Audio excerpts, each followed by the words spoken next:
3. Great. And you can, I just paused my recording and you can pause yours. Make sure you hit the pause instead of the square or stop. Yep. I see And it. anytime you want to, I'm happy to pause everything. No, that's fine. That's fine. Great. And I don't really have, I care deeply, but I don't give a shit. That's a good skill. Okay. So, John Vervaeke, Doshin, Michael Nelson. It's such a pleasure to meet you, sir. Great pleasure to meet you too. I've been looking forward to this. I mean, it's unfortunate that circumstances that sort of speeded up our ability to get together, because we had planned this for later on. But the world, I don't know if this is the right verb, the world cooperated in an unexpected way and afforded us getting together earlier. So I'm grateful for that, at least.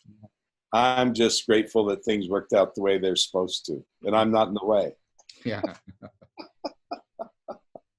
So I notice we do have some things in common that I'd just like to mention. Please. You have a love of Tai Chi. Yep. And I have a martial arts background. I ran a chain of judo and karate schools in New York City. Cool. And you have an interest in cognition. Mm-hmm. And I'm so excited. I don't know that I've ever talked to a cognitive scientist. Mm. So I'm really excited for this conversation because I have an interest, but I don't have any of the background that you have. So I'm quite curious where you'll go with some of the crazy ideas that I might throw into the stream. Well, good. I'm looking forward to that. I like that a lot. And I just, I've got no agenda. Sorry. That's okay. That's okay. So meaning seems to be a really important theme for you. Yes. Isn't that interesting? It's not that important a theme for me. Mm. And that's something I'd really like to talk about, because I think just that conversation will be so full of aliveness. Sure. And that may be another word I have for meaning. It's called aliveness. It might be. I was going to suggest that, but let's come around to that. So why do I think it's important? I think it's important because for me, meaning seems to be central to cognition, very much, at least the way I argue we should understand meaning. It's central to being a cognitive agent. And I think that meaning also is central to people's existential well-being, in that meaning understood as this connectedness seems to be very predictive of a lot of mental health outcomes. It seems to be preventative of suicide. It seems to be predictive of people's ability to form long-term lasting relationships, etc. So for me, I'm going to connect to 3 things. 2 things that it connects right away are sort of what I see as the guts of cognition and the guts of existential well-being. I want to be clear about that. I want to use that term not just to mean what's typically called subjective well-being, which is just sort of a sense of contentedness with your life. I'm talking about a deeper notion, more along the lines that Aristotle talked about. And then meaning also seems to be central to understanding some of the most profound transformative / mystical / spiritual, we can play with the adjectives later, I'm just throwing out an umbrella category, experiences that people have. So people find that these meanings are the most real for them. And that's not just hollow. They feel called by that sense of realness to engage in very significant and profound transformation of their identities, their roles, their relationships, their careers sometimes. And so for me, if I can understand what I call the machinery of meaning is, I can understand cognition, I can understand existential well-being, and I can understand profound transformation and development. And those 3 are very interlocking for me as well. So that's why meaning turns out to be central for me. I wouldn't argue with anything you said, except the underlying assumption that you're assuming it's universal. So what do you mean by that? I mean, it's universal. It's universal in the sense that I think the processes are universal. I don't think that what people designate as the referent, or what they're talking about, or how they picture or create propositions about this meaning is universal. I think it's very, that is very culturally and historically varied. Let me give you an analogy. So let me Sorry, go a little further before we enter that discussion. Okay. Because I'd really like to explain what I mean by that, because I think it's fundamentally important. Yeah, please. And it'll add to the conversation. No doubt. So I think our capacity to interpret meaning is evolutionary. Mm-hmm. Mm-hmm. And in different stages of evolutionary development of both individual egos, personalities, as well as the rules and values of different cultures. Mm-hmm. I think to look at this universality of meaning without really appreciating two things. One, the evolutionary nature of personality and culture, Mm-hmm. independently. They're very different processes. And two, understanding that people in different states of awakening have very different relationship to meaning.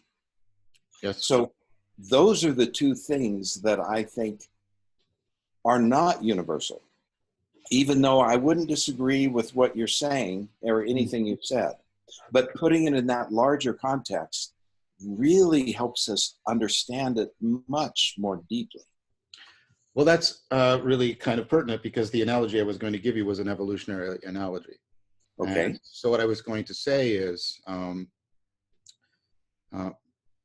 let's take that. I don't think that Darwin's theory is completely exhaustive. That's what the new biology is saying. But let's say it's still what most biologists would argue. It's still central. So what does Darwin's theory give you? Well, it gives you a set of universal principles by which evolution occurs, and those are universal. But it doesn't predict, right, what particular organisms are going to emerge, and neither does it make any normative claim, so that would be in fact ridiculous for it to do so, that any species is cumulative, final, or has finished the process of evolution. And so I do think that meaning is universal in terms of the mechanisms by which it operates. But I think people, as I think you're indicating, can be at very different developmental stages, just the way we can look at, the progress of speciation across the planet during different geological epochs. Though that's not a strict analogy, because I get that the developmental analogy you're talking about is more progressive, and evolution doesn't progress, it just changes. But what I'm trying to say is, I do think it makes a lot of sense to say that there is qualitative change in development, and you can see this even in kids and adults. So you and I don't fall prey to kinds of illusions that children regularly fall prey to. And so there's a change in our competence. We can see through certain illusions. We can latch onto certain patterns that they can't. It's not just that we can gather more kinds of patterns. We're capable, more patterns, I misspoke. We are capable of picking up on more kinds of patterns. We have functions that they do not have. We have emergent functions. But to say that is to just, I think, to say in a different way what I was saying before. That's to say that our cognition is an inherently developmental dynamic process. I don't take meaning to be a static thing. Perhaps that's a property of what people would call semantic meaning, or the meaning of our particular representations. I'm talking about your ongoing, evolving fittedness to your environment, and that people can be at very different stages of that, and they can also have very different products of that. What it is for a child in ancient Greece to be fitted to its environment, I imagine is very different for what it is for me to be fitted to my environment cognitively. And so there's that cultural change. And I also imagine it's very different for me as an adult to be fitted to my environment than the way a child is fitted to their environment. So in both those ways, our cognition is fitted in very different ways to the environment. But nevertheless, I think the mechanisms by which all of this can be explained are the same. That's what I think is universal. That's what I'm trying to argue. Yeah, I'm not sure I'm even interested in having that conversation. I'm a little more practical than that. Well, And okay, go I'm ahead. not sure I understand what you're saying enough to enter into the conversation. So Oh, I I'm let me sorry. just admit I that didn't as mean to. well. I didn't want to do that. I didn't want to over theorize. I'm just trying to say that there are two ways in which we can talk about how things are universal. We can talk about it in terms of, is it open to scientific investigation? Can we come up with uh, universal processes that explain it? Which is different from, is everybody basically the same when we're talking about it? And those aren't the same claims, is what I'm saying. Those aren't the same claims. Mhm. So I'm going to ask you to do something, and I asked Ken Wilber to do the same thing. Okay, that's fair. I'm going to ask you to dummy down the conversation a little bit. Oh, sorry. I'll do my best. Um, I know this is difficult for you. no, well, it is, but not in the sense that I find it abrasive. It's something that I want to get better at. Yeah, me too. And I think once we do that, then we can expand it and make it more complex. Sure, let's do it that But way. I'm happy to do it that I'd way. like to meet at the simpler level so that we can meet. Yeah, that's fine.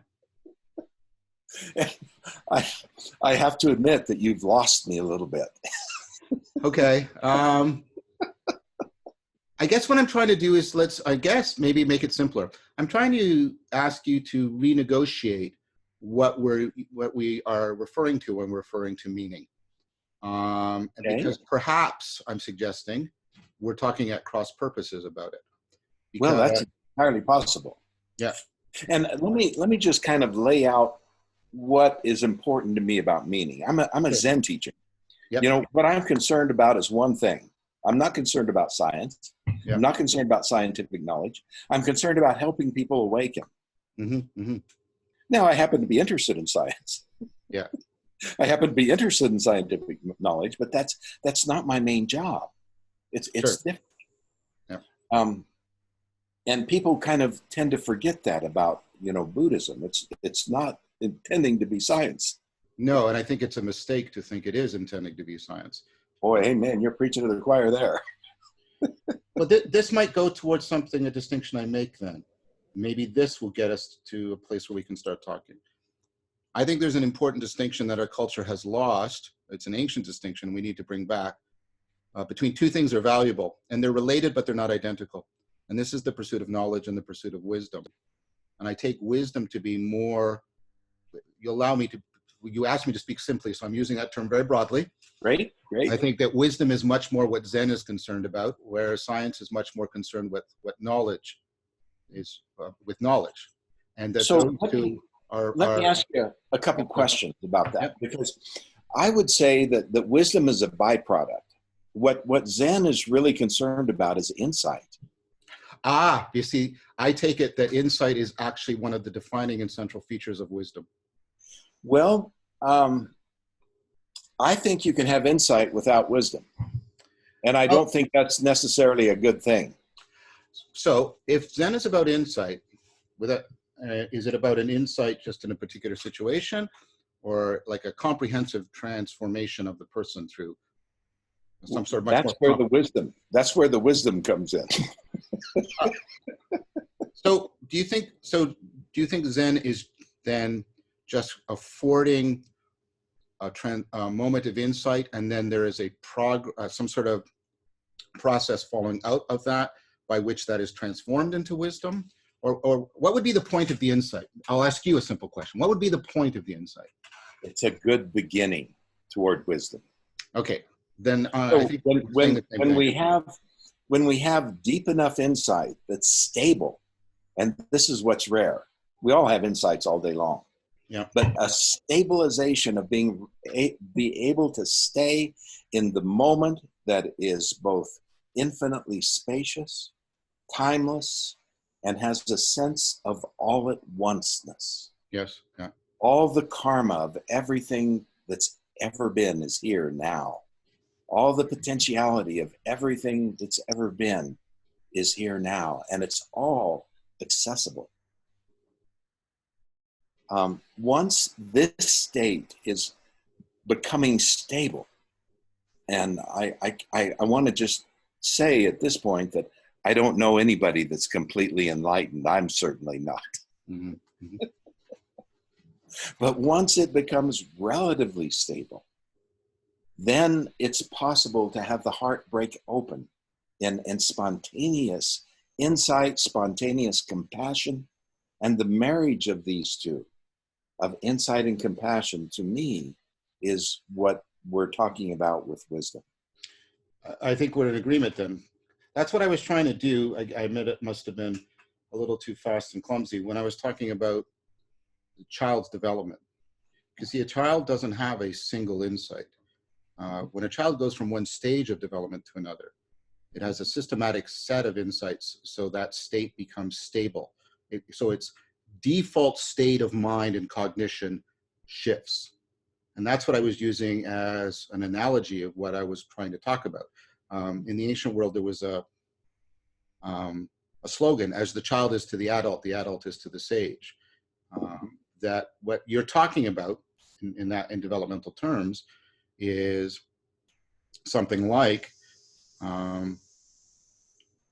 what I was calling a qualitative change in development, where what's happening is the baseline functioning of the machinery of cognition and consciousness has shifted.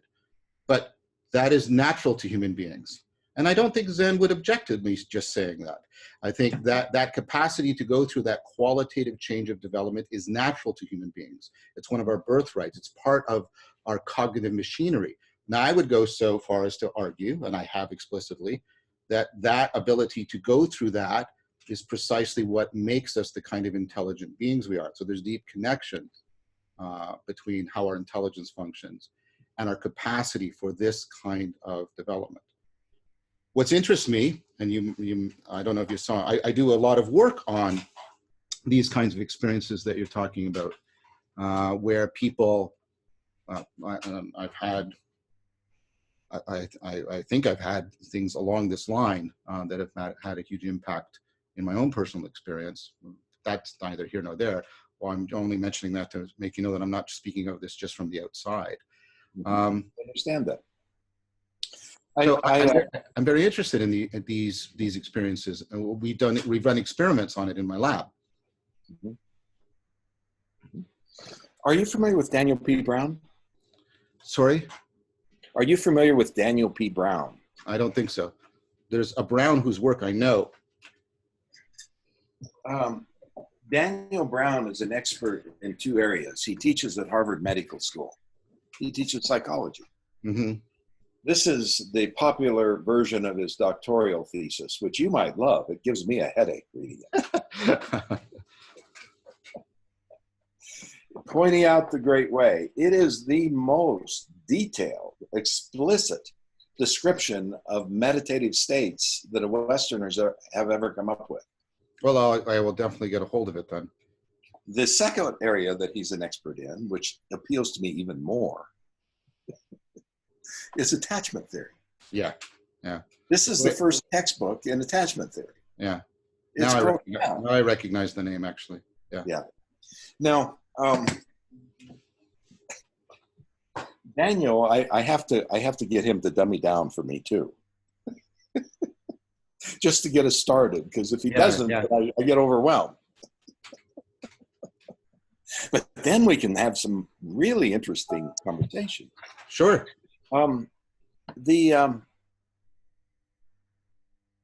Daniel, you know, I'm a Zen guy. Mm-hmm. I inherited a prejudice from my teacher, and that's a prejudice for Zen and an allergy for other forms of Buddhism. And then I had a student kick my ass. I love it when students do that. Those are the students I look for. Yeah. And he got me to really see and appreciate how important it is to be able to talk to, a Theravadan Buddhist in language they understand without looking down on them, being prejudiced, I mean. And how important it is to be able to talk to a Zen student, if you're a Theravadan student, without thinking they're an asshole. Yeah. And Vajrayana, to really appreciate what they see as the third turning of Buddhism. Yes. And how they integrate them all. And so that sent me back to school, and I'm still working on it. I'm still learning. But one of the things that sent me back to school was I ran into Dan Brown. And it was just so exquisitely enhancing to the way I was looking, particularly at states of mind in awakening. Mm-hmm, mm-hmm. And so between him and Ken Wilber, you know, it just has sent me in a completely different, it's changed everything. So are you also open to, I think you would have to be if you're talking to Ken. Dan, I don't know very well, but I know Ken Wilber's work a little bit better. Sounds like you are now entering into deep discussions with other wisdom traditions. I mean, because obviously you mentioned Tai Chi, that's a Taoist tradition, and there's a whole Neoplatonic tradition in the West that has very deep roots and very deep things to say about enlightenment and wisdom. I'm open, and I'm very selective because I'm noticing I'm running out of time. Yeah, we all and are. I have something that I want to give back that I've spent my whole life acquiring. And I have an expertise in 3 areas: Carl Jung, Ken Wilber, and Zen. Well, And Young I know quite a bit as well. My Zendo is 18 blocks from Ken Wilber's loft. It has been for 15 years. It's not by chance that I named the Sangha Integral Zen. Mm-hmm. I consider myself a serious student of Ken, and I've spent a lot of time with him. And I would say that I learned integral theory not from his books, but from his mouth. I was very gifted in being invited to a group that met every week, evaluating scholarly articles. And 5 criteria we applied to them. We had to look at each article and see if their presentation of the material in the article was looking through 5 lenses. Are they looking through the 4 quadrants? Are they understanding the evolution of ego structures of consciousness? Do they have a holistic understanding of states of consciousness? Do they understand lines of development or intelligences like cognitive intelligence and spiritual intelligence? And do they have any understanding of typologies? If they presented something that was looking through all of those cognitive lenses, they got this. And if they didn't, they got that, and we had to explain why. This group met every week with Wilber at the helm. And it was the biggest gift I've received in learning integral theory in that context. It was profoundly impactful to me. And it created some problems. It created problems for you, or? Well, yes, it did create some problems for me. You know, I'm kind of a type A personality. When I get into Zen, I immerse myself completely. So when I got into Wilber, I got into Wilber completely. And the same problem appeared. You know, I moved from being a Zen zealot to being an integral Zen zealot. See, that's exactly what interests me as a scientist, if you don't mind me asking that question. No, I don't mind. Is exactly what allows you to do that. What allows you to both dive deeply into Zen, dive deeply into integral, and then more importantly, move between them and potentially integrate them together. That to me is what. And even more importantly, move out of them. Yes, move beyond them, move through them. Yes, yes. Yeah. So I just didn't want to leave that out. Yeah, no. I think moving through them. I can tell you what did that. Please. A complete commitment to being totally open, honest, vulnerable, and real, especially if I'm wrong. Man, that is a tough crow to eat for a Zen master. I can see that.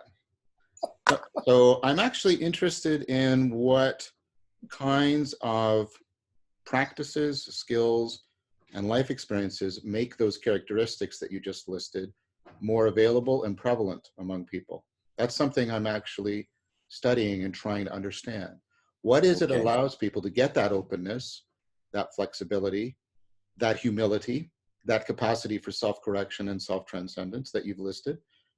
What makes that work? Because there's variance amongst people, obviously.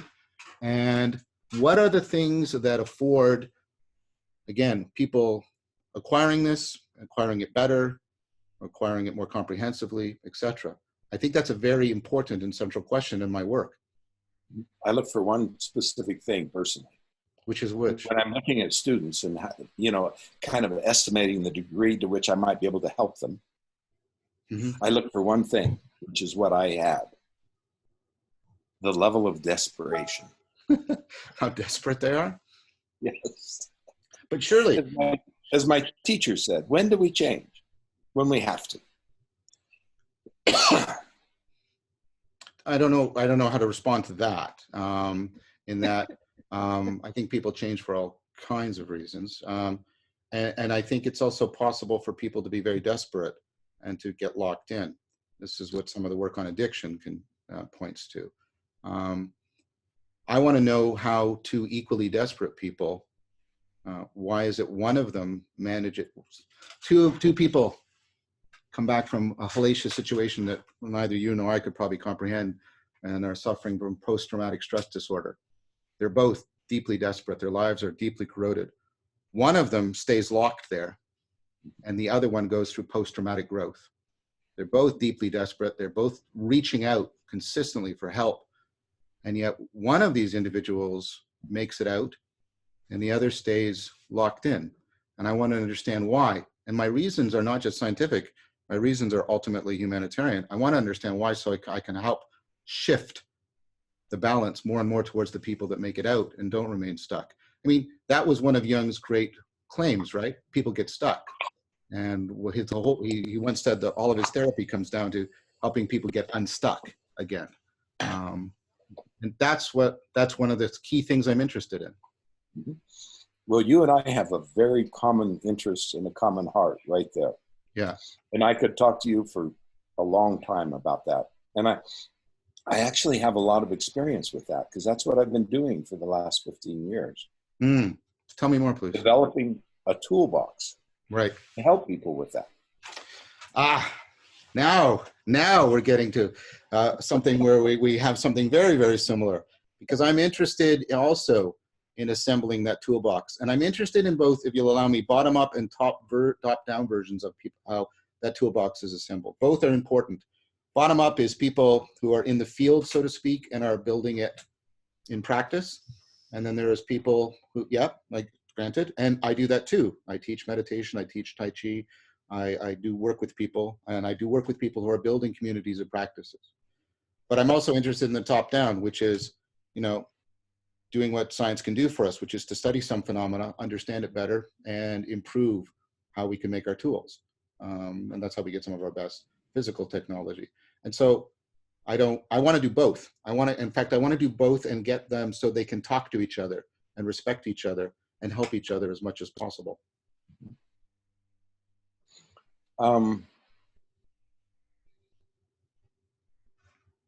I want to do both as well. I found that I'm much more prone to doing one, bottom up. Of course. And I'm a little bit of a dictator. I would have made a good shogun. I lived in the wrong era. I should have been a Zen master in the shogun period, because I really like to be in control. I like to tell people what to do and they just go do it. And the only problem with that is it didn't work. Yeah. And that's what led me out of desperation into being more open, honest, and vulnerable. Yeah. And to my horror, that's the only thing that worked. It's the last thing I wanted to do. But it worked. Yes.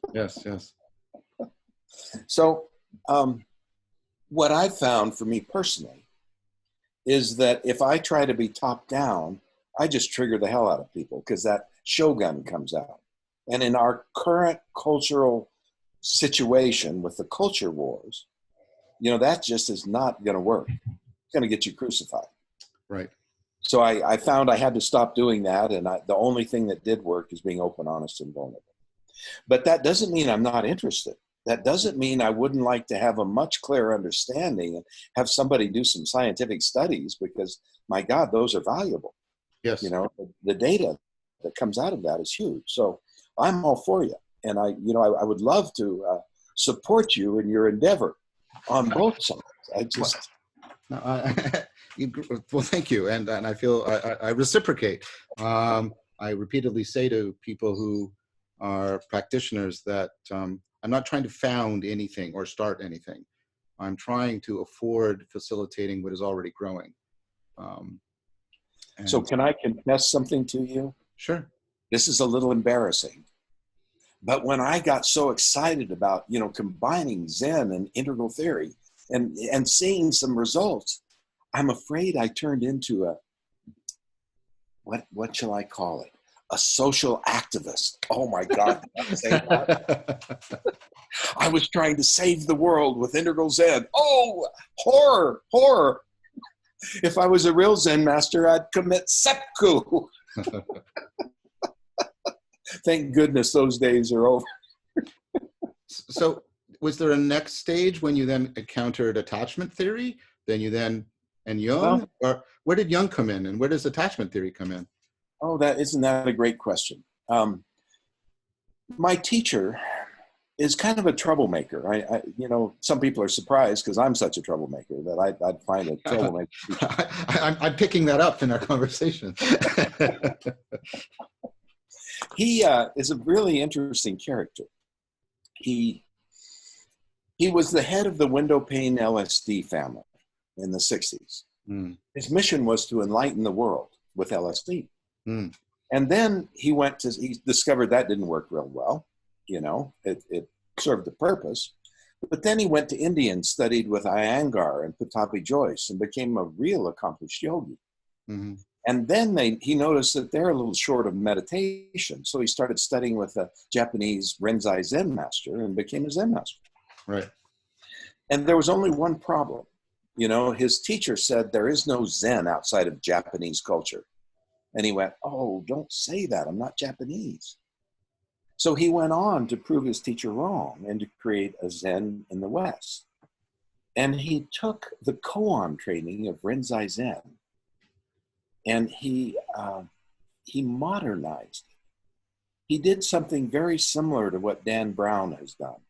And Dan has done this because he was asked by the Dalai Lama to do something that the Dalai Lama failed to do, which is teach advanced Mahamudra and Dzogchen meditation to Westerners.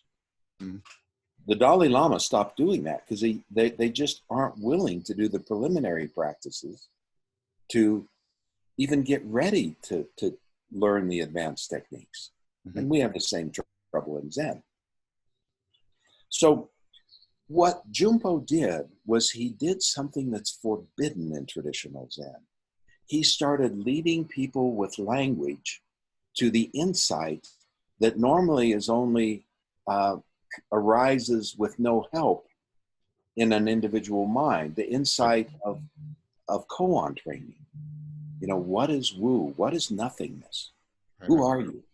What is the sound of one hand? What is your face, your true face, before your parents were born? All these enigmatic questions that thinking mind can't answer. The right hemisphere opens. Mm-hmm. And the left hemisphere we have to tie it in knots before the right hemisphere can open, to borrow a phrase from McGillichrist. Yeah, Ian and I had a very good conversation not that long ago. I was jealous. I really want to talk to him too. You and him, I want to talk to him. So, but I interrupted. So your master learned how to use language to get people to this rather than just sort of he learned how to do something forbidden in traditional koan training. Right. To give people clues and use language to lead them into deeper states of temporary awakened mind. Right. And Daniel Brown is doing the same thing. He's a hypnotherapist. Right. So his wife told me one time, oh, he's just hypnotizing us awake. And literally that's what he's doing. He's leading with language and then following up. Because once you have a taste of the experience, now you have to you have to continue to deepen that experience and stabilize. Yeah. So let me just begin with that is one of the things that I use. I call it woo technology. Mm. And then we get to the places where we're stuck, like you talked about a moment ago. Yes. Right. And for me, I've had to examine the whole spectrum of shadow work. This begins with karma and family karma, and then it moves into trauma. You know, being born is really traumatic. And then all the pre-verbal trauma and the early attachment issues that manifest. Mm-hmm. And then we move into all of a sudden language development and ego development that begins with language. And then we move into the developmental trauma. You know, this is our parents trying to civilize us, to get us prepared to live in the world they think we're going to live in. And so this is where all the Jung comes in, is at that point. Well, it's not just Jung, it's also Wilber. Yeah. Wilber, yeah. It's Jung wasn't very developmentally oriented. Mm-hmm. Erich Neumann, who was Jung's most brilliant student and Wilber's favorite Jungian, as well as your contemporary Jordan Peterson loves Neumann, because he really was developmental. The Origins and History of Consciousness was his magnum opus. One of them, he had several. So putting it in a developmental perspective and including the deity level of the archetypes, or you could say the Yogacara teachings of Buddhism, the mind-only teachings, which is what really esoteric Buddhism is about. You know, it has the storehouse, which is, you know, I found in Jung's collected works, I found a reference to the Lankavatara Sutra, which is where the Buddha, allegedly, of course, described, the only description of mind was the 8 consciousnesses in the Lankavatara Sutra. A very complete description of mind that evolved, you know, and so this is where I get really excited. And this is where I really would love to run some of these crazy ideas that I've been playing with by a real cognitive scientist and see what he has to say about it. I'm open to that. So I just want to make a comment. I think this aligns with something I've been arguing for quite a bit. I talk a lot about, because it sounds to me like you're doing this, an ecology of practices, yes, where you have a bunch of sets of practices that are in a dynamic developmental relationship with each other and act as checks and balances and have respective strengths and weaknesses. And you try to get this ecology of practices going, because that's actually the best way for human beings to go through significant transformational development. In my experience. It's been my experience too. This is one of the instances where I think the bottom-up experience and the top-down theory are converging. I think they're converging on both towards this conclusion that this is the optimal way of trying to afford human transformation. And I noticed something gets in the way of that. Which is what? You know, McGillichrist would call it the emissary thinking he's a master. Yeah. But Ian's also aware of the fact that the reverse can be the problem too, right? Say more about that. Help me see what you're pointing to. So what you can, there could be a tendency to overvalue the right hemisphere. And of course. Right. Well, that's exactly it. So let me just take that and let me include what you're pointing to there in what I'm talking about, the whole spectrum of consciousness. Sure, please. Wilber said something that just troubled the shit out of me, and I had to really dig into it, and I had to question him, and I had to, in the Religions of Tomorrow, he says, shadows are addictions and allergies in both states and structures of mind, and what drives them. So what drives them is the karma and the attachment issues and the trauma and the shock trauma and developmental trauma. And then the shadows are actually addictions and allergies in structures of consciousness, which are these levels of development that the developmental theorists are pointing to, each in their own way. and states of consciousness. So I can get addicted to a left hemisphere way of thinking, and I can be allergic to a right hemisphere way of thinking, or converse. Yes. So that's what you're pointing to. But it's not just left and right hemisphere. It's everything. I can get addicted to scientific inquiry. Yes. And people, I can get allergic to scientific inquiry. Neither one of them are very healthy or useful. No, I agree with that. And I don't think it's just left and right. I mean, I talked to Ian about this. It's also, you know, the front and the back of the brain, the top and the bottom, right? It's a multi-dimensional. Everything. There's lots of different variations that have to be taken into account. I suppose, I guess what you have me at a bit of a disadvantage, like I said, because I don't have a lot of familiarity with Wilbur's work. That's all right. I won't hold that against you. Thank you. I mean, I do a lot of work in development. I teach courses on cognitive development. I teach courses on development itself, overall psychological development. And I guess what I wanted to ask is that where, because attachment theory, it's the classic version of from Bowlby, comes out of a particular developmental model too. And is that where you got the stuff on attachment theory out of the sort of the psychological work on? I mean, because we should be clear that we're using attachment here as it's used in attachment theory, not as the term is typically used within Buddhism, for example. Yeah, and I'm not sure that when Wilbur says addictions and allergies and states and structures, when I talk about attachment theory, I'm talking about Bowlby. I'm talking about what evolved out of Bowlby. Yeah. And that's what Daniel Brown is really addressing beautifully. Yeah, my friend and colleague at U of T, Jeff McDonald, he has a wonderful way of putting this. He says that with respect to relationships, romantic and otherwise, attachment theory is the way, the truth, and the life. So if you don't know attachment theory, you're not going to be able to explain human relationships. And I take that argument very, very seriously. Well, I've found other psychological models that actually do a fairly adequate job. I don't think they're as good as attachment theory. I use attachment theory, but I use other. For example, Hal Stone was a Jungian analyst. He instigated a technique that he calls voice dialogue. And it's very effective. And after you've done voice dialogue with someone and they've explored some of their voices of their subpersonalities, some known and some unknown. I'm aware of similar practices, yeah. Yeah, then you start getting into the parental bonding patterns. And these are infinite loops. And what you discover is, holy shit, I married my mother.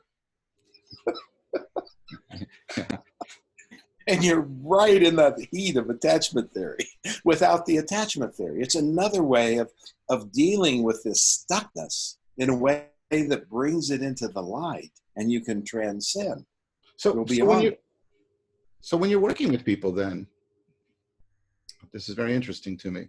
When you're working with people then, like, are you teaching them, like Zazen, you're teaching them sit and practice? Are you also teaching them this voice psychotechnology you just talked about? Are you teaching them shadow work, active imagination? Like, what does it mean practically to do something to you that you're often doing to me? What does that mean practically? What does that mean practically? Like, it means primarily, first of all, meeting them where they are. Of course. Now, to me, Wilbur has redefined what awakening means. It used to be enough just to wake up, but that's not true anymore. Now we need to grow up. We need to continue to evolve and not get stuck in an evolutionary stage of development. So we need to wake up, really important, to me, the most important, but I'm a Zen guy, forgive me in advance. Okay, please continue. I apologize, but I'm not sorry for being a Zen guy. No, I understand what you're doing. Please continue. So waking up, growing up, then Wilbur says cleaning up, doing all this shadow and trauma work is essential. And I would add the karma. You got to clean up the karma too. And then you can show up as a whole integrated, healthy human being. And I've had to add one between growing up and cleaning up. You know what it is? Which? I added it right here, right here. and I'm going to be crude, forgive me and forgive all the, I'm not sorry, but please forgive me in advance. You have to include fucking up. Mm-hmm. Mm-hmm. And then you have to clean it up just as quickly as possible. And this is because if you aren't free to make mistakes, you will be frozen in fear, unable to learn, unable to grow, unable to awaken. And, you know, this is where Jonathan Haidt and his moral psychology and the data they've accumulated, he says that postmodern culture is two isms, victimism and safetyism. That's horrendous. And there's a Buddhist teacher by the name of Stephen Levine. Yeah, I know. Yeah, I've got some of his books. Yeah, isn't he great? Mm-hmm. So he said, safety is the most unsafe spiritual path you can take. It leaves you frozen in fear, unable to take risks, unable to learn and grow. I think that's important, and I think that's why we don't talk about the virtue of courage anymore, and we've misunderstood what courage means. We've taken courage to mean some sort of fortitude or a lack of fear. I think courage means the ability to actually face failure and to not let fear distort you pursuing what needs to be done. And I think the fact that our culture doesn't talk about courage other than in a kind of a Rambo-esque fashion is one of the criticisms I would make of the culture right now. I don't know if I totally agree with Jonathan's take on postmodernism. I do agree that those two things, and his work he's done on sort of helicopter parenting in the 80s and the effects that's had. I definitely see that, and I definitely see the argument he's making. I think there's more going on in postmodernism than those two things, which brings me around to, I guess, a more general point I had, which is, how did you decide upon these particular set of thinkers? This was a very postmodern question to ask you. How did you settle upon these thinkers, right? Like Jung and That's Wilber. a great question. I want to just pause for a minute and appreciate that question. Is that what you cognitive guys do, is ask questions like that? That's a Zen question. Well, that's what I do. And a good cognitive scientist, part of my work is to show that way before you should solve your problem, you should step back and pay a lot of attention to how you're formulating your problem, how you're asking your question, and what is being made salient, what's being foregrounded, what's being backgrounded in the questioning itself. And then the philosophical influence for that is like Heidegger.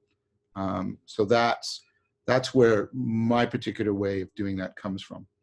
Mm-hmm. So I want to appreciate that as a skill, and I'd like to learn how to do that. So I'm just warning you.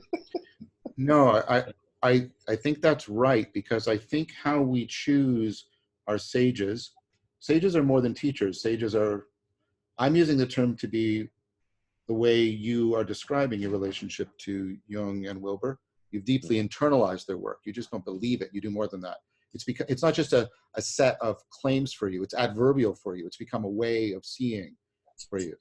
So let me answer that question as briefly as I can, which won't be real brief. But at 17 years old, I was really screwed up. Mm-hmm. You know, I had tons of anger. I was too smart for my own good. I was too intuitive for my own good, and I was too independent for my own good. And I was really screwed up teenager, and I had no friends. I was isolated. I lived in a very small town in rural Colorado, and it's a town that was in a big isolated mountain valley that never came out of the Great Depression psychologically. Oh, and it was a Leave It to Beaver town. You know, until I became a teenager, it was a wonderful place to be raised. A friend of mine noticed that I was writing a poem, and he just thought I was a dumb white kid with a hot car because I loved cars. Mm. And when he read the poem, he was shocked. And he said, "You've got to come meet a teacher of mine." So he drugged me to meet this teacher that had deeply impacted him at 17. I knocked on the door. We drove 2 miles to get to this teacher. It was an old mansion with a turret. It was incredible. You know, I was just real. I had goosebumps, and I didn't know why. So I'm knocking on the door at exactly 8 o'clock in the morning, and this white-haired woman with fire in her eyes opens the door, and she said, "Welcome. No one comes here by chance. We're guided by the unconscious, because the unconscious knows." I was hooked. We stayed for about 8 hours. Time flew like that, and my life changed forever. I asked this woman, and I kept going back. She just blew me away. She introduced me to Carl Jung, Miriam Eliade, Joseph Campbell, Hermann Hesse, D.T. Suzuki, Krishnamurti, to name but a few. And all of a sudden, this isolated kid had friends. Yeah. Had people that thought like he thought. Yes, yes. He wasn't crazy, or not too crazy. So I asked this woman in one of the visits, I said, "Why are you teaching it, people like me this?"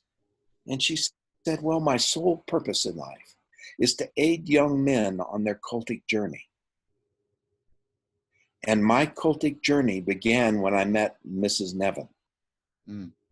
And I started looking for who are the heroes, not of this age, of the next age. Who are the Galileos and the Newtons that are unseen and unrecognized?" Mm-hmm. And I began looking for them. And I continued to look for them in graduate school when I finally made it, which took me about 15 years. And I came up with Jung and Bateson and Bucky Fuller. Right. These are Whitehead. These are the ones that struck me. I never ran into Heidegger then. Still haven't read Heidegger. I'm quite curious. Mm. So when I ran into Wilbur's work in 2002, I hadn't met him yet, but I realized that he was the Newton of the next age. His conceptual framework was so far ahead of anybody in this age that he wouldn't be recognized until this world comes to an end and the next one rises out of the ashes. Did he remind you of, what was her name, Miss Neville? No, not at all. He was very different? Very different. You know, her sole function was to help young men like me Mm-hmm. in their cultic journey. I mean, that really was her purpose in life. And she was very knowledgeable. She'd spent the last 40 years reading 8 hours every day religiously. But humanities was her area of study. You know, not science, not other areas. It was humanities. But when I finally did meet Wilbur, I was shocked. I expected this huge intellect to meet me at the door. And this incredible open heart is what met me and connected to me. He met me where I am, in that heart. So I'm trying to, what's the connection between the two? Is it that in both of them you met somebody that met you at the level of the heart? Like, what is it that's guiding you in selecting the people? That's what I'm trying to figure out. Intuition. It is. Can you say a little bit more? You know, I'd love to say more because, you know, the one thing that I would really like to run by a cognitive scientist is what I call the cognitive matrix rather than the cognitive line of development. Mm-hmm. And we're back to the conversation about insight. Mm-hmm. Mm-hmm. Are you familiar at all with Jung's theory of types? Very. Wonderful. I've been through Jungian therapy. Wonderful. Wonderful. You know, the therapist that I spent the most time with was from Bombay. She was an anthropologist from India. Right. What a juxtaposition of cultural. She'd look at me and she'd just shake her head. So, Jung's theory of types, we have 4 cognitive functions. And I call them cognitive. I don't know if you would. Mm-hmm. And to me, let me just define what I mean by cognition. And, you know, you can take exception, you can educate me later, but just so for clarity. Sure. To me, cognition is how we get information and how we use it to make decisions, how we make decisions with it. That's cognition. And that may be simplistic, but. No, it's close enough to what I would say, so go ahead. Wonderful. So we have 4 cognitive functions, according to Jung. We have 2 functions by which we gather information. One of them is sensation, and by that he means the 5 senses, not the 6 that we have in Buddhism. And then the second cognitive function by which we gather information is intuition, and that's the immediate knowing, gnosis, of the Gnostics. This immediate knowing that sees around corners, transcends time and space. Then we have 2 cognitive functions by which we gather information. And this is where it really ties into the 6th sense consciousness of Buddhism, thought and fuzzy thought. So to Jung, these 2 functions are thinking and feeling. But in German, the language is much more precise than English. By feeling, he means very specifically liking and disliking. That cognitive function by which we get a feel for these things I like, therefore I'm going to do these things I don't like, therefore I'm not going to do those. Yeah. It's a decision-making function. So these 4 functions is what I used to pick my professors in college. I knew that I was intuitive, off the charts intuitive. I knew that if I had an empirical teacher, that I wouldn't get an A. And I was very driven to get straight A's by the time I finally made it back to college. And so I used his theory of types to pick my college professors to maximize the chances of me getting an A. And it worked beautifully. Right. Using Wilber's quadrants, we have an inside and an outside, left and right quadrants. We have singular and plural. The 4 quadrants, in my view, Jung's theory of types laid the groundwork for the 4 quadrants to manifest in the world. In my view, this is just my own quirky thinking. But you can use the quadrants as a typology in a very similar way that I use Jung's typology. And it's very similar in the predictability and the ability to make sense out of things. And I mean make sense, not meaning. Make sense out of things that weren't predictable before. They become predictable. And so to me, I talk about, instead of Wilber talks about a cognitive line of development, which is cognitive intelligence, which you are an expert in, I talk about a cognitive matrix. We have these 4 functions that are all part of our cognition.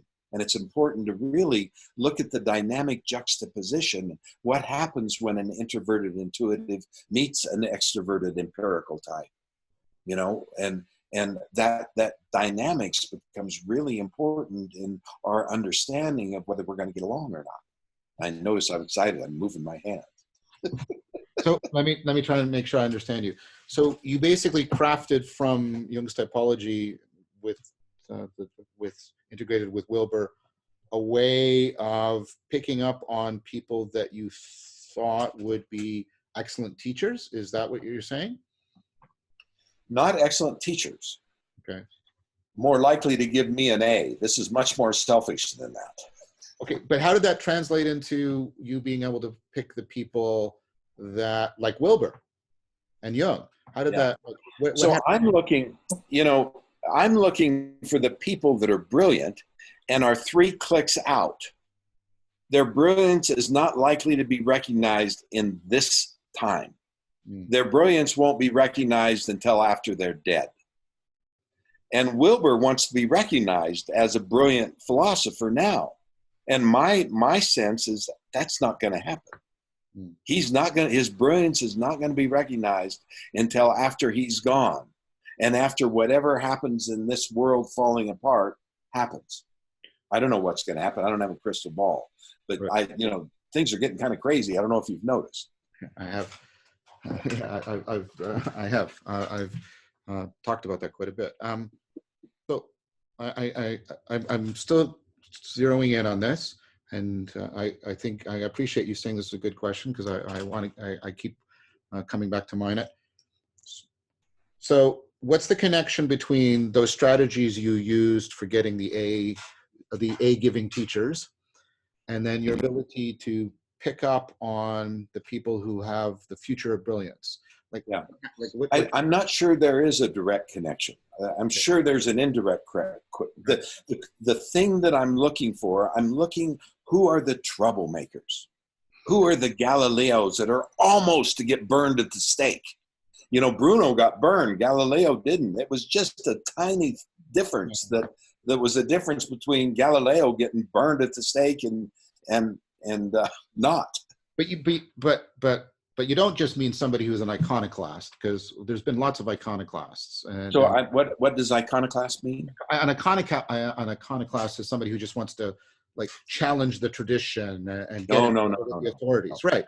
I know that. I'm looking for the people that have the boon that will reinvigorate the world in exactly the sense of the cultic journey. Who are those folks who? Yeah. There's a connection you just made. So expand on that, please. What you just said there. I spent my entire life terrified that I was going to miss the call to adventure.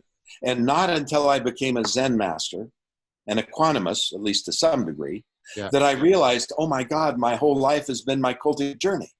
Right.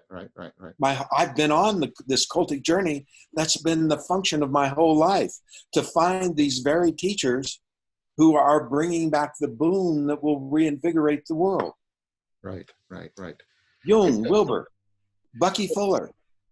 And so you recognize them. You recognize this boon because you get a sense of how it connects you, right? I'm trying to figure out, like, this is not personal, although of course it has personal ramifications. Right. I'm not trying to make it egocentric. In fact, that's the last thing I want. But you're the person I'm talking to, so I'm asking you with personal language. But I love the question still. Please drill my ass. Well, I don't know if I'd put it that way, but okay.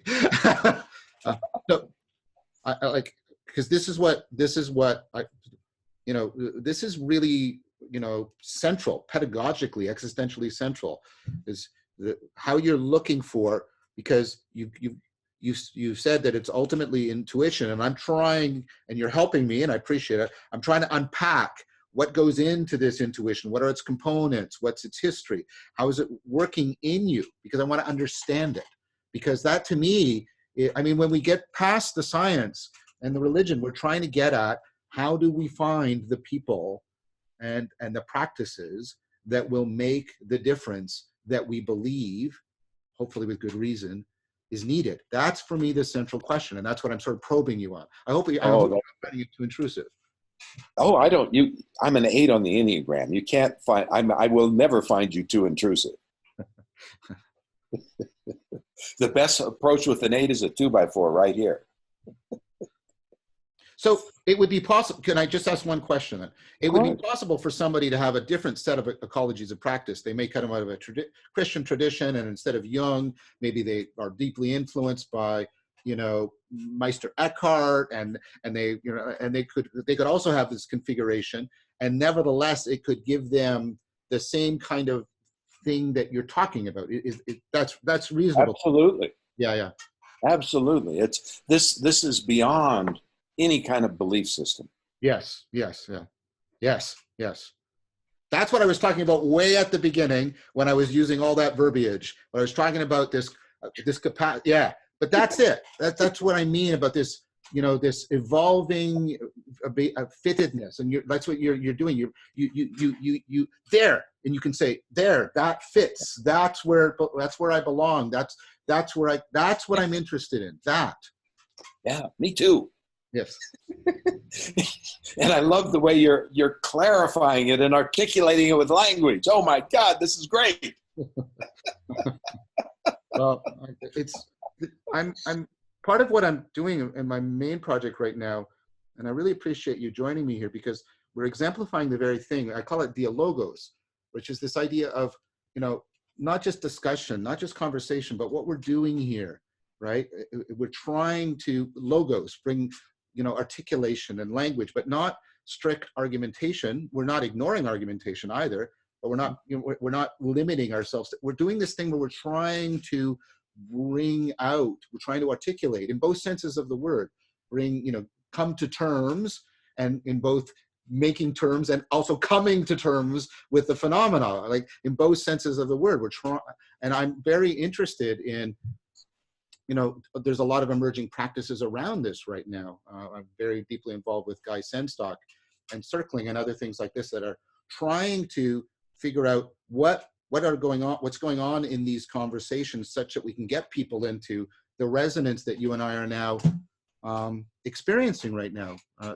That to me is also something that is very needed. That's why I'm so interested in the work that I'm doing with Rebel Wisdom, because all of their stuff about, you know, collective intelligence and trying to get people to talk to each other in a new way, in a way that gives priority to emergence rather than to established ideas. So I've done a lot of work with the circling people. Yeah. And, you know, both in Europe and here. And where are you? I live in Denver.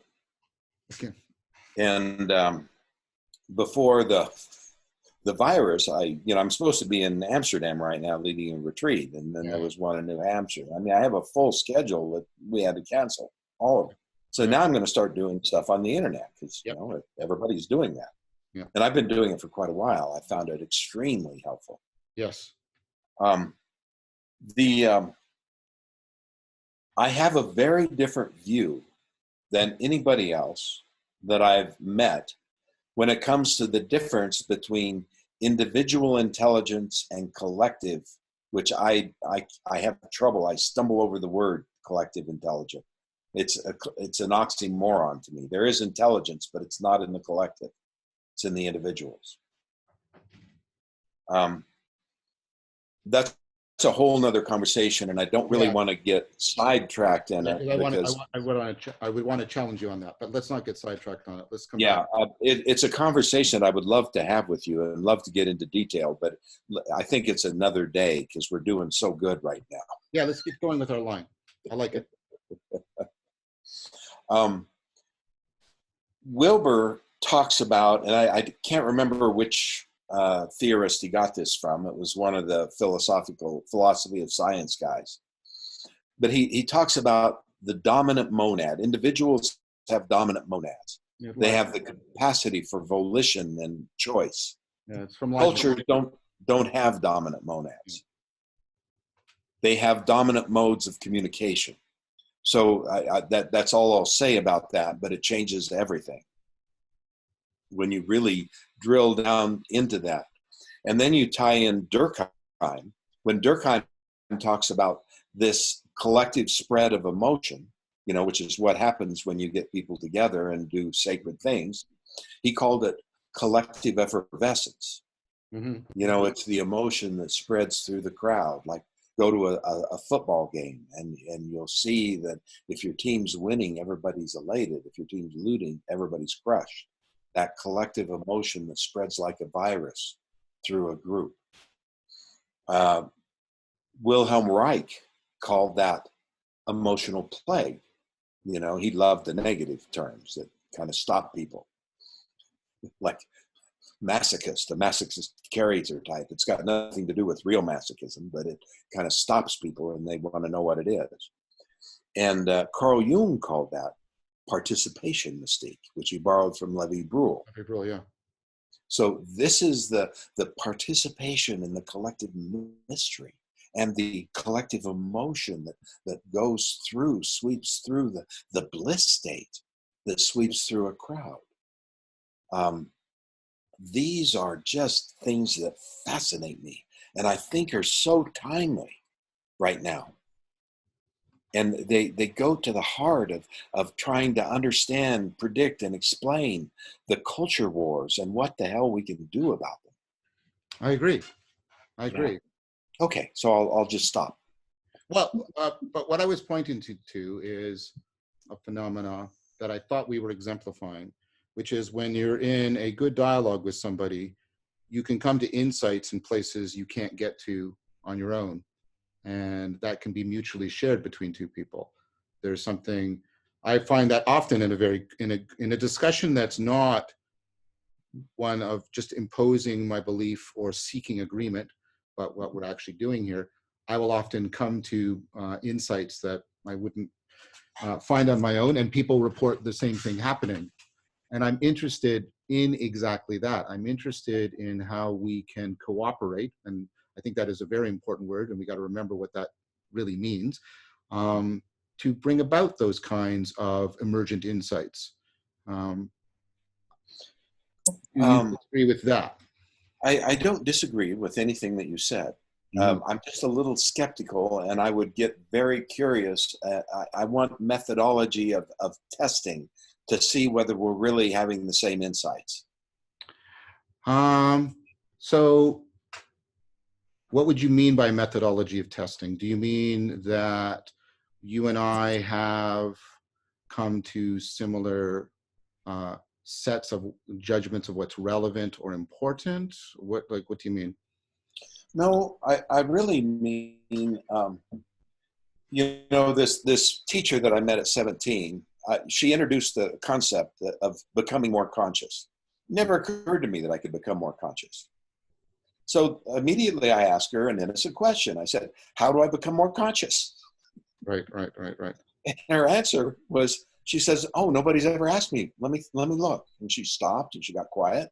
And she said, the only way I know to become more conscious is to constantly ask myself, what do I mean when I say that? Mm-hmm. So, you know, that was a kind of a problem because I started doing that and I never stopped. But I'm interested right there. And you provoked in her something that she had not ever done before or even considered doing. And then she said something that she had not obviously said before. That's co-creation. Something co-creatively happened, which is a beautiful thing, which is your point. Yes, that's my point. That's my point. I completely agree. And I'm a little skeptical. You know, when we get all excited, I want to say, well, what was your insight? I want to make sure it's the same insight I have. Oh, no, of course. I'm not saying we run with, I wasn't, I hope I didn't miscommunicate. I wasn't proposing some sort of romantic enthusiasm. I wasn't saying we should just run with however we're enthusiastic. I mean, it should be, well, we're doing it. We're doing it. There should all, the moments of creation are interposed, hopefully fluently, with moments of self-correction, which is what we're doing right now as well. That's exactly what I'm talking about. Now you got me. Now there's a feedback loop. That's all I was asking for. Yeah, exactly. And that's for me, that's the Socratic model, where you're trying to get this optimal integration between the co-creation and the co-correction. maybe we'll see. Well, we'll see. I mean, it'll break down at some point. They always do. Well, of course. But this we just came together in a really important way, and you have a complete functioning system that you just shared with me that alleviated my skepticism, because that's what lack of feedback is, death. Oh, well, totally. I mean, totally. I mean, that's where my training as a scientist matters, right? Because if you don't run the experiment and get the feedback, and if the if the feedback can't show you that you're wrong, then you're not running a good experiment and you're not doing good science. So that's exactly right. I totally agree. So we've got about 10 more minutes. I kind of like where we've gotten to so far. We have some other topics we could explore at length. Are there anything we could bring up in the last 10 minutes or so? Well, I just want to I want to express gratitude and appreciation for the fact that we could even have this conversation and could be so fruitful and open. Well, that's rare. Yeah, it's important. And I want to just appreciate it. Me too. I want to flag what you just said, the rarity of it. We have too much of people shouting each other down and debunking and destroying. And I'm really not interested in that. I'm really interested in people who want to enter into this kind of deep dialogue. It's very important to me. It's a principle that I live by. And so I appreciate somebody who, well, this sounds sort of self-referential, but I appreciate somebody who can appreciate it. Me too. Yeah. Me too. Life is too short. Painfully too short. And what the events of today are making that even more salient to us. What a Dharma gate this is. I'm so excited. Who would have thought a little virus could be such a big Dharma gate? Well, this won't be the last one of these we face either. I mean, the biological models probably indicate we'll probably be facing more of these with some increasing frequency. I'd like to share a poem I wrote in graduate school. Please. As I was exiting graduate school. What did you study in graduate school? I got in a program that theoretically allowed me to get a Master of Social Science degree and roam the whole gamut. No. And I found that the prejudices that I encountered prohibited that ideal from happening. You're talking to somebody who's by nature in an interdisciplinary program, and I know what you're talking about. At least I have something deeply similar in my own background. Oh, excellent. That's a whole nother conversation. Very much. Yeah.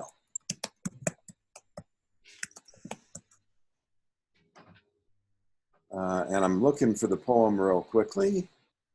It's got to be out there on this huge Mac.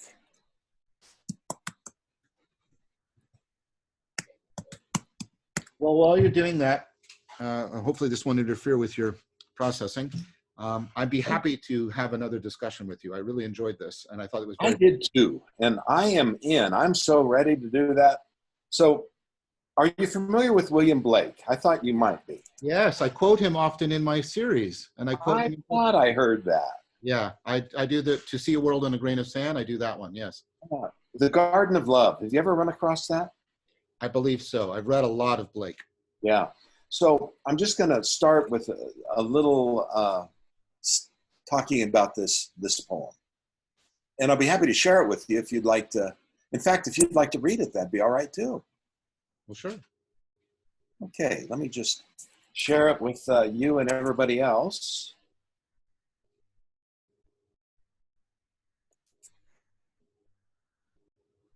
So there's the Garden of Love. You see it? Yes, I do. Why don't you read it for us? The Garden of Love. I went to the Garden of Love to see what I never had seen. A chapel was built in the midst where I used to play on the green. Oh, I remember this now. But the gates of the chapel were shut, and thou shalt not writ over the door. So I turned to the Garden of Love that so many sweet flowers bore. And I saw it was filled with graves and tombstones where flowers should be, and priests in black gowns were walking their rounds and binding with briars my joys and desires. Yes. You want to take a stab at the next one? Sure. This is by you? Yes. I went to the castle of knowledge to see what I had never learned. The bricks and the mortar were crumbling, hearts where compassion once burned. Huh. But the minds of my professors seemed opened, and know thyself hung over the door. So I entered the castle of knowledge, and I asked them what causes war. And I saw it was filled with fools, opinions where insight should be. Good doctors in college were blinded by knowledge, eschewing my queries with second-hand theories. That's very good. And I like the performative allusion to Blake's poem. Well done. Very well done, by the way. So, and back to your question that you were drilling me. Why? Why did you become obsessed with these particular theorists? Yep.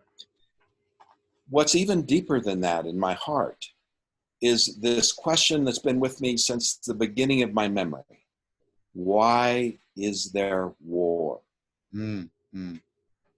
This is what has driven me to become a Zen master. I left graduate school because they didn't have a clue. The answer wasn't found there. And I stumbled into a real Zen teacher who kicked my ass. And I discovered the cause of all my problems, all my wars. You know what the problem is? You know what the cause is? What? Me. Yeah, that's very Socratic. So that wanting to end war and then finally realizing that I have to end it in myself before I can end it anywhere, Yeah, or even contribute to an ending of war. yeah. This is even deeper driver for me than wanting to find the teachers that have something to bring back that will rejuvenate the world.